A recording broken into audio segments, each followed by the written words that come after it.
Good morning, everyone. Today I will be presenting a poem, The Weakness by Toi Derricotte, a powerful poem that explores the themes of race, generational trauma, and the pressure to perform strength in the face of oppression. To give a bit of background, Toi Derricotte was born in Hamtramck, Michigan. She earned her BA from Wayne State University and later an MA in English Literature from New York University.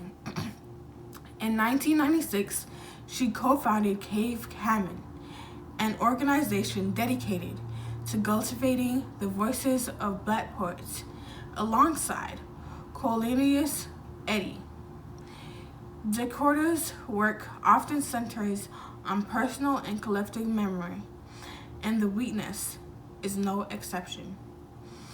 Through vivid imagery and emotional depth, she draws us into a childhood moment that speaks volume about identity, survival, and inherited struggle.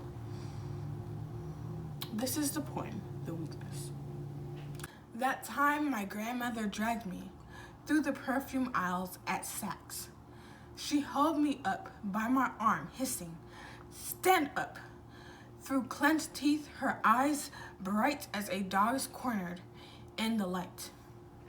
She said it over and over, as if she were Jesus, and I were dead. She had been solid as a tree, a fur around her neck, a light-skinned maritone, whose car was parked, who walked on swirling marble and passed through brass openings in 1945. There was not even a Black elevator operator at Saks.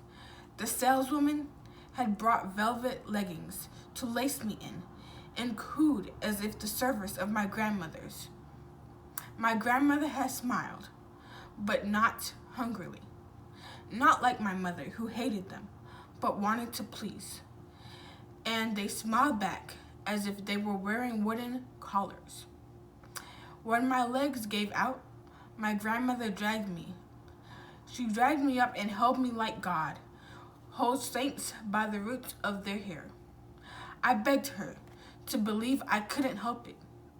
Stumbling, her face white with sweat, she pushed me through the crowd, rushing away from those eyes, and saw through her clothes, under her skin, all the way down to the transparent jeans confessing.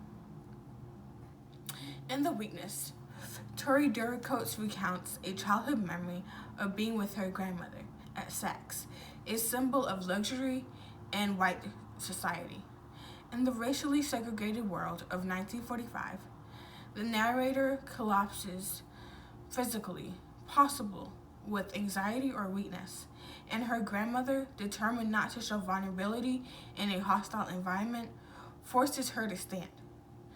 The grandmother's stern strength contrasts with her internal struggle to maintain dignity and composure in a space that dehumanizes her. Derricotte uses this moment to explore generational trauma, racial performance, and the exhausting demand to appear strong in the face of racial scrutiny. The final image reveals a deep vulnerability passed down genetically, one that white society sees through, despite the grandmother's efforts to mask it.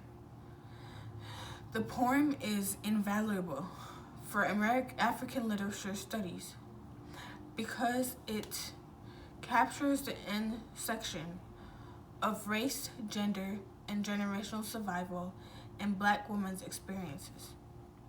Derricotte's use of imagery and tone conveys the pressure to uphold dignity in white-dominated spaces, a recurring theme in Black literature.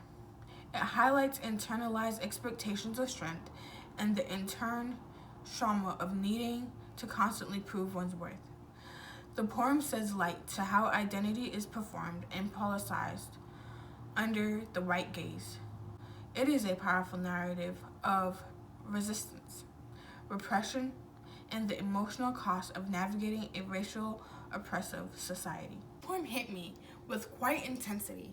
It made me reflect on how much strength Black women had to carry sometimes, painfully, and how that legacy of endurance is both inspiring and heartbreaking.